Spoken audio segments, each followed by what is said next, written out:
First dates can be tricky. They can be moments where we forget what is important. A lot of us get so excited in the time that we have with that person that we forget to ask the most important questions. We are just so excited about how cute they look or how beautiful she looks that we ignore the essential part of why we went on the first date to begin with. And I believe if you go on the first date, it is potentially to find a partner that you can spend the rest of your life with if you're a Christian looking for a husband. Right. And so today we just want to dive into a little bit of that and talk about some of the questions that you can ask on the first date. Trying to remember, what were some of the first questions we asked each other? I mean, yes. who posed the first question? Well, you did, because Yes. you wanted to know, hey, you want to meet up for a cup of coffee? Yes. I had the first question. Step one, see if one. they want to go out at all. Ask them out for coffee. Yes, step It one. worked for us. Yeah, but it is so important that if you are a Christian and you are looking at either settling down with someone and you are in the dating pool right now, write down your questions, things that matter to you. Don't just go out and say, oh, I'm going on a first date just for fun, write down some of the questions that you think is important to you. I'm not saying take a piece of paper and go on the date with, but write down these questions. Let's say if your date is in a few days, write down the questions that you are thinking of asking and think about those questions for a while. Yeah.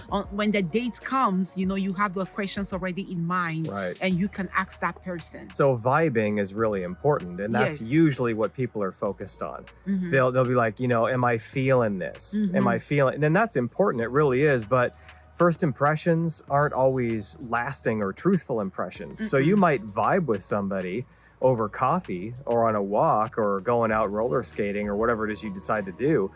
But is that vibe really going to hold things up? Well, probably not. People wear masks. They kind of put on their best self when they're Yes. going out for a first date. I'm not saying that they're trying to be deceitful, but when the rubber meets the road and you're really doing life together, is that vibe, that little tingle, that little flutter you felt in your stomach, is that really going to carry you? We would suggest that it's not. So you want to get down to, who is this person? Yes. What is this person's values? What do they stand for? Are you not only just going to vibe, but are you going to be equally yoked in a Christian sense? I mean, are you going to endure the hardships of life? And are you going to be able to stand together without falling to pieces and suddenly, filing for divorce under the ever popular irreconcilable differences clause? So the first question to ask this person that you are on the first date with, if you are a Christian, then ask them, are you a Christian? And if they are a Christian, let them tell you exactly what type of Christian they are. Don't hold back. This is someone that you could potentially spend the rest of your life with. As a Christian, that is one of the things that I wanted to know about Ted. I knew he had on his profile, for those of you who do not know how we met on a dating app. And so on his profile, he had that he was a believer, and that is the type of person I was looking for. I was looking for someone who was a Christian, a Bible-believing Christian, someone who studied the Word of God, and someone who truly had a relationship with God. And he had that description perfectly written out on his profile. And then when we got to talking and we went on our first date, it was very, very important for me to also ask him that question again. So I went on and I said, are you saved? Are you a Christian? How long have you been a believer? How has your walk in the faith been like? And then vice versa. When those questions were coming out of me, he in turn were asking them. He's a good looking man. I wasn't going to just sit on that date and just dream in his eyes and just relax and just have fun. I was like, nope. You could nope. have. I could have done that. But if you want to spend your life with somebody, looks is not enough. Looks Right. won't even cut it out. You Yeah. need more than that. Yeah. And faith to me was more important than anything. The second question to ask when you are on a first date is, how important is, and I leave that in a blank, how important is family to you? How important is career to you? How important is having children to you? I know it's the first date, and a lot of people will say, wow, these questions on the first date might scare him away. If these questions scare a guy away on the first date, then that guy was not meant for you. You definitely want to get the heavy questions out of the way, but also don't be afraid to ask light questions, because those questions can be just as important. Like, for instance, what kind of music do you like? What kind of movies do you like to watch? Yes. What kind of things do you like to do to relax and unwind? Because the two of you are going to be spending a lot of time together. And if you're a man, you don't always want to have to go off and, spend time with the bros in order to have fun. Yeah. And vice versa. If you're the wife, you don't always want to call up your girlfriends just so that you can go out and have fun. You want to know that the two of you can enjoy the same kinds of things together. Yes.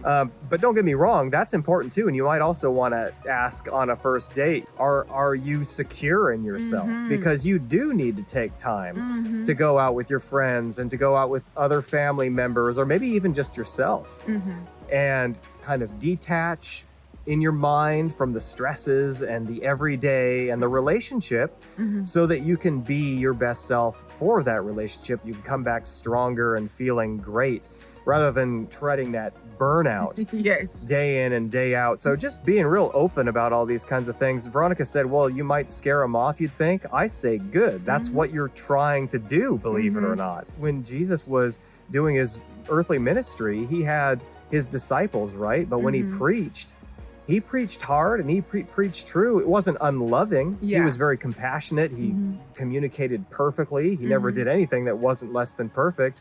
But boy, the people that turned away from him when he would say what he believed in, what he knew was true. And why? Well, it's like weeding out those that don't belong here. That's what you want to do when you're on a first date. You do it tactfully, like I said. Yes. But don't be afraid. If he runs screaming for the hills, hit your knees and say, thank God, I didn't get mixed up with somebody that I shouldn't have. So another important question to ask is, how is the emotional state of mind? It's a difficult question to ask someone, even people that you've dated or you are currently in a relationship with. It is difficult to ask them how their emotional state of mind is, because it makes people vulnerable. How is your emotional state of mind? That will uncover what their mental state is currently. It is so important to know how people are doing up here.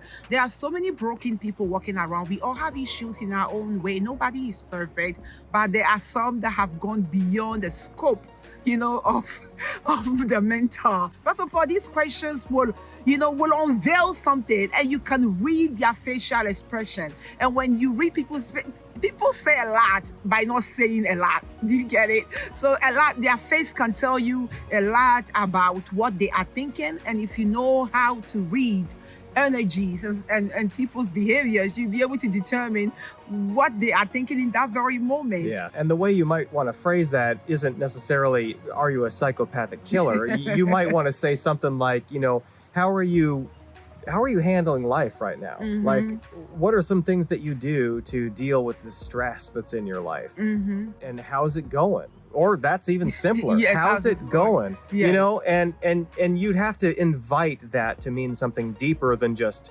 the everyday, I'm doing great, how are you? No, it's like, no, I really want to know, like, how are you doing in life? And attached to that emotional stability question that I think is really important is to get a pulse on how long it's been since they were in a serious relationship.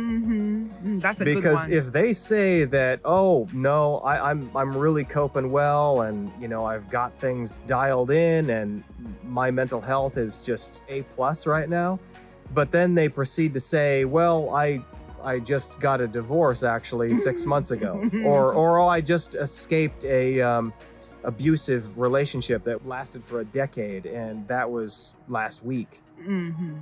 They might be kind of riding this bubble. Maybe they're not trying to deceive you. Maybe they're riding this bubble of, I'm gonna start a new life. But they've got some unresolved issues deep down that's gonna come out. Yeah, it's gonna come out. You might be their bounce back. Yeah, and they may not even be trying to make that what this is, but the heart is a crazy landscape, and you just got to be careful. So if that's one of those things, I would caution, say, hey, you seem like a nice person, but I don't think you're ready to get involved, because I'm looking for marriage, and you looks like you might need some time to heal and to get back to yourself. Why did that relationship end? You might even ask, what's their point of view? But of course, everybody is usually the knight in shining armor, and it's always the other Mm. person's fault. So you can't really even trust what they say. Yeah, so the best way to phrase this is, what part did you play in the relationship ending? Right. That's good. It's That's a very important, very because good we way to all say play it. a part. These stuff are important. We were not taught this stuff. And so a lot of us went on a first date with people that we should not have ever gone on a first date with. Some of us have gone on first date and even dated people that we should have been praying for. There are people that God brought into our lives to intercede and pray for them, and we ended up dating them and we broke our own heart. Like I always say, Right. women, we break our own hearts because, no one forces us to go into a relationship. And be very careful with infatuations, seeing someone and lasting in their eyes. That thing is the most dangerous thing, and it can destroy you. One moment of infatuation and lasting in someone's eye can destroy your whole life. There are people whose life have been turned upside down just because someone's eyes were too beautiful and they couldn't resist. Meanwhile, the demons that were coming at those people. So make sure that you are able to control yourself. Yes, and that is another point. Ask the person if they have self-control. What does a typical day look like? What does a typical weekend look like? Are they always out partying? Are they always out, at the club? Do they go to church on Sundays? What is their routine with God? It's so important. What do they do? Because some people, that's why I said at the beginning, find out if they are a true Christians, because some people will not go to church on a Sunday and they don't even pray. They don't do anything. To them, they will tell you, I'm a Christian, I believe in God, but they don't pray. So what does a typical day look like? Do you spend time in your Bible? Do you pray at all? Do you commune with God, with the person that you say you have a relationship with? So ask these questions and let them give you an answer. Wait for an answer and do a lot of listening as well. After you've asked your questions, do a lot of listening and hear their answer. Don't hear the answer that you wish you could hear. Because Yeah. sometimes the answers might come that way, where we want to hear one thing, and so that is what we accept. Hear the answer that will not destroy your destiny. And related to the question to try to get a fix on what this person's day-to-day life looks like, you would want to ask them about their goals. What are their long-term goals and plans? Like, Yes. how do they view their future? Yes. So we're here today, right? Let's say in this scenario, you're on a date and this gentleman is, working in a restaurant as a waiter, let's say. There's nothing wrong with that. But does he want to camp and be a lifer and wait tables for the rest of his life? Or does he want to be a famous novelist? Does he want to be a surgeon? What is he trying to do? Where is he going? Also, keep in mind what your life and long-term goals are too, because you're going to want those two things to jive. You're going to want those two things to go together. And you want to try to pull together as much as possible. It doesn't mean you need to be carbon copies of each other, but because you're equally yoked, it means you both need to be your greatest cheerleaders. You need to be rooting for one another all the way through. And is the lifestyle that is going to be required to reach said goal, are those two lifestyles, yours and his, are they going to mesh? Because not every single goal and not every single future vision goes together very well. Yeah. It does not. I mean, for instance, last night my wife put on this movie Baby Boom. Yes. And the main character, she wanted to be this career woman. She was rising to the top, and she was making 6 figures a year, and she just was going to get promoted to partner in this business somewhere in New York City, some sort of huge Law firm, conglomerate, yeah. law firm. And she ends up getting this inheritance, and she inherits this tiny little toddler. Yeah, it's this little baby. Yeah, it's a great movie. Yeah, and her whole life changes, though. The point is that she had to leave that life behind when she recognized what was actually important to her, which was raising this precious little girl. And it took her some time to come around to that. But that's my point, is if this person wants something that isn't going to mesh with the fact that you want to have kids, and let's say you want to have a house full of kids, maybe you do. Yeah. Is that really going to work? When your husband wants to do this, that, and the other, you really need to think about it. Like, is that a good pairing? Just use a lot of wisdom and a lot of knowledge and be able to decipher between these two. If the first date does not go the way you want it to go. I mean, circumstances can happen where there's traffic when you are driving to the restaurant that you are going to. I'm not talking about those type of stuff. I'm talking about the conversations when you are talking to this person, you are listening to what he is saying. Pay close attention to these things. Don't get lost in the cuteness, in the nice haircuts. Don't get lost in these things. Pay attention to these things. So when you go back home and let's say your sister say, "Hey, oh, how was the date?" "Oh, it was great. We talked about life. We talked about his plans." And it shouldn't be, "Oh, girl, he had nice teeth." Nice teeth is good, but it's not going to last a lifetime. I promise you. And so many women come from first date and you ask them how it went, and all they can talk about is the looks. That is not the priority. Once you figure out what your priorities are, when you go on the first date, you will know the type of questions to ask. And I promise you, when you leave and someone asks you how the date was, you will tell them, "He's my husband. He just doesn't know it yet." You got it. Ask the Works. right questions. And Yes. here's our bonus tip before we go. Even if this is the man for you and you do get married, keep asking the right questions. Because Yes. as soon as those questions stop and as soon as communication ceases, even the meant to be's can fall apart.